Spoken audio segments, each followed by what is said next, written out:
tentang orang yang sholat Jumat, kemudian karena khatibnya kelamaan ketika berkhutbah, akhirnya kaki mungkin terasa kejang, ya, terasa pegal ketika dia harus duduk bersila terus. Ya. Apakah boleh bagi dia untuk menjulurkan kakinya misalnya ke arah kiblat, atau dia tekuk kakinya, ya? Ya. Memang hukum asalnya seseorang ketika dia mendengarkan khutbah, ya, dia harus duduk dengan rapi, duduk bersila, mendengarkan khatib berkhutbah, ya.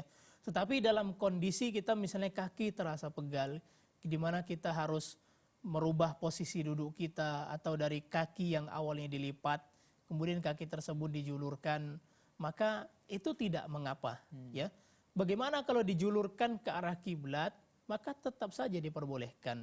Memang benar bahwa kita sholat menghadap kiblat, tetapi bukan berarti segalanya kemudian kita hadapkan ke kiblat, atau ke kiblat tersebut menjadi terlarang misalnya, tidak, ya.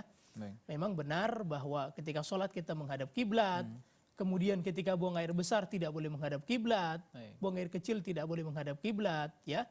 Tetapi bukan berarti kemudian kita tidak boleh menjulurkan ke arah kiblat. Boleh saja, ya. Benar, kiblat itu merupakan arah yang mulia, Baik. dan menjulurkan kaki tentu saja tidak termasuk hal-hal yang bisa mengurangi kemuliaan arah kiblat tersebut, ya.